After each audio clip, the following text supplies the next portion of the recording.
Hello and welcome. My name is Nate from Video Games Recon. First off, if you've already seen this intro in a previous video, feel free to skip ahead to the time on screen. Otherwise, let me explain that this is one video of 3 in this series, within which I'm going to be bidding farewell to Destiny. As although I've had fun, I have decided to take a sabbatical from this game, potentially indefinitely, until serious changes are made to unleash what I feel is the true potential of this game and universe. For the reasons that will be discussed within these 3 videos, with the working titles, Why I'm Done with Destiny, Where Destiny Went Wrong for Me, a retrospective, What Destiny got right and what changes would get me playing again. The annotations on screen or links in the description will take you to said videos should you be interested. Now, as a caveat, I still may pop back into Destiny every now and again over the next few weeks, just to see what's going on, play the odd Crucible match, and of course, if they do any new missions like the Urn of Sacrifice bounty free within the DLC and similar. But otherwise, I will be trying to refrain from getting aboard the hype train surrounding the DLC rumoured to be known as the Taken King. Even though I know the temptation will be there this fall, but I'm intent on staying strong and not getting sucked in by all the marketing spiel this time. You know what they say, once bitten, twice shy. Anywho, I'm going to put my usual disclaimer out there that this is just my humble opinion, so please try not to lose your shit should you disagree. Instead, feel free to have a rational, I repeat rational, conversation with me and others in the comments section. Anywho, without any further ado, let's do it to it. Before we get into it, some of the topics discussed may be iterations on points previously discussed in other videos in this series, but I will try and give a different take on those points and keep them short. So, like I said in my previous videos, let's start off on a positive note this time, with what Bungie got right in Destiny and end on an optimistic note so as to hope that some of the ideas I have for future iterations of Destiny will be added. And it will be enough to bathe me in the light of the Traveller, bringing me back from the dead and into the fold of my fellow Guardians, so as to become legend. That's enough of that nonsense. First off, the art, style and production quality of this game pretty much throughout is impeccable. From great character and weapon models to high quality textures and awesome skyboxes. They just have captivating vista after captivating vista. Everything about the visuals in this game are beautiful and of a very high fidelity even on last gen. And the audio follows suit. The music and sound effects are brilliant and really help add a level of immersion and a vibe that helps set both the tone and scene when a narrative is applicable. I think the production values and the core first-person shooter gameplay and mechanics is a major part of the reason why this game is so successful regardless of its shortcomings. It's hard to explain to someone who hasn't played the game. It just kind of has a feeling and a vibe about the environments and tight shooter mechanics combined with an addictive loot system that just makes it an engaging game to play even when there's not a whole lot going on. If I had to guess, not being a legacy Halo player, I'd say it's that early Halo pedigree shining through here. As touched on earlier, the environments are beautiful, if a little barren. The loot is great and a major incentive to keep playing, aside from it being a little too reliant on RNG.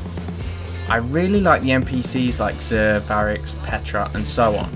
They are interesting characters and as vendors have useful stuff. The public events, be it wanted bounties or a traditional public event, are an interesting addition and are one of the few things that help the environments feel dynamic and alive. Reminding you of the fact that you're sharing this world with real people as opposed to NPCs. And finally, the concept of an MMO style shooter where the world is open and shared between everyone is a great concept, and Bungie should be applauded for trying something new. My only worry is that perhaps it's a little ahead of its time, and the concept, as of yet, isn't fully realised. Next, let's discuss ideas and possible changes that I'd like to see that could encourage me and other non-hardcore Destiny fans to return to the fold. For starters, a good story. Heck, any story that is coherent is a must.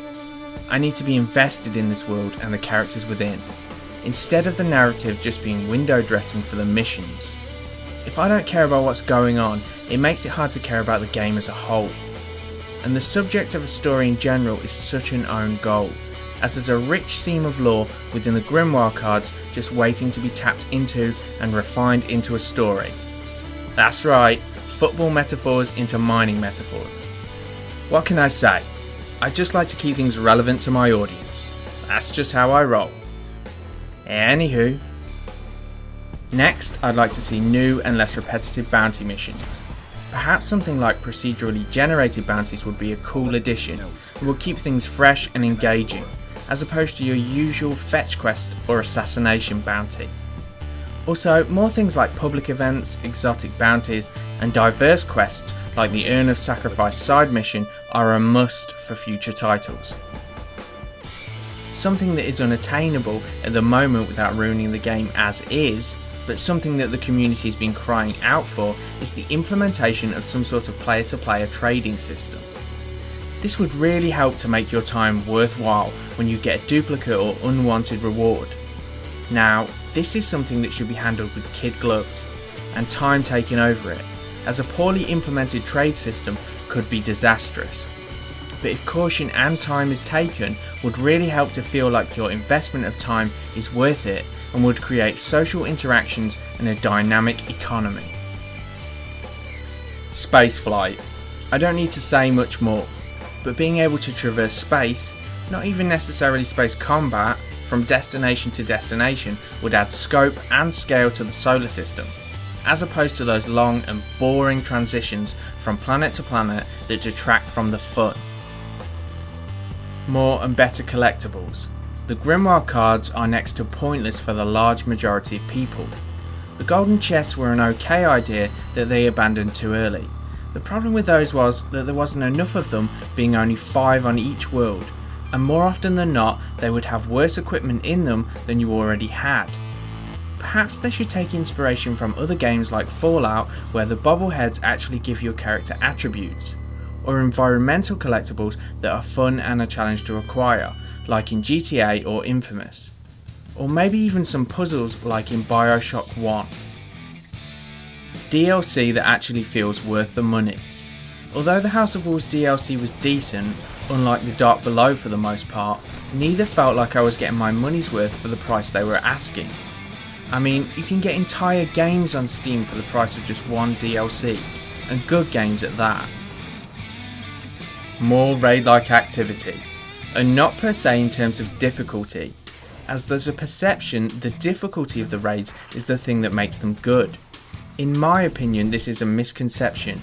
For me, the thing that makes raids fun is the complexity and level design, as the Prison of Elders can be difficult and, although fun, is for the most part not regarded on the same level as a raid.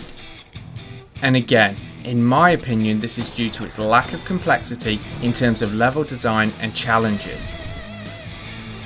More interactive worlds, with more things to do, say like sparrow races, collectibles, stores, terminals, and NPCs like Zur and others, roaming around the worlds intermittently that you can bump into and have conversations with, and perhaps collect bounties from or trade with. Social areas that are exactly that, social. I don't know about you, but I've never really socialised with anyone in the tower or reef that wasn't already in my fire team or party chat. To call these areas social areas is just ironic. So I would like to see some sort of text or speech based chat areas where new people can meet up in game and organise raids, strikes, and just generally discuss Destiny. Next would be to nerf the effect that RNG has on the game and levelling system, as it is incredibly frustrating to do well in, say for example, a Crucible match and get nothing when the person who contributed least on your team can get an exotic, or where you grind for hours to get loot in PvE and get sweet fuck all, whereas some Johnny-come-lately can just appear at the right moment and get lucky and bag themselves a Galahorn. Now, I wouldn't want to entirely get rid of RNG, as throwing that random element in there can be interesting and exciting, but it should be a possible secondary reward to a more guaranteed prize. In fact, I would quite like the majority of your level progression to be based on a more traditional leveling system, so either your skill or hard work are rewarded as opposed to your luck. The grind. Oh, the grind. Don't get me wrong, I'm used to a grind being raised on old school Final Fantasies, and even though it could be a little dull at times, it never felt like a chore and was always worthwhile, as it noticeably empowered my character and rewarded me for time spent. But in this game, it's too much, and is both a bore and a chore. That's right, I'm a terrible poet and I didn't even know it.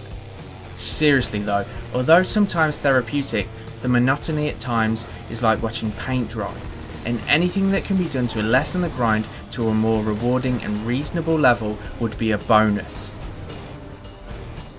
And finally, for me personally, this one is a bit of a deal breaker, which if continued to be implemented is going to struggle otherwise to interest me in this game again. That is, by all means encourage co-op play, but does not demand that you have teams of 3 to 6 to be able to complete your endgame progress. Having your ability to complete said title up to the most up-to-date level cap and get those best exotics only to be cock-blocked and put out of reach just because you don't have a regular raid party alienates a less hardcore player. So for me, making it either easier to join or create new parties via some sort of matchmaking or chat room, or by making the endgame progression achievable solo is another must. So, in general, as my number one hope for future titles within the Destiny franchise is that they, like me, take a sabbatical and an extra year out or more of development, so as to have time to reboot this franchise. Now, this could be achieved by working with another development company to continue developing the legacy Destiny game whilst they work on a reboot, or by simply not releasing a game every year. I'm sure not a very popular option, but any game can only rely on its hardcore fanbase for so long, as without fresh blood and new players, a game is always going to be in a state of atrophy. And as it stands, I struggle to see Destiny enticing many new gamers to future titles without some serious changes, especially as it's going to take new players a long time to get up to whatever the current level cap is. That was my favourite things about Destiny, and my thoughts on where I would like to see Destiny develop in the future to reignite my interest in this game. So this just leaves me to say, if you enjoyed this video, please like, comment, share and subscribe for more BS of a similar nature. Thank you and goodbye.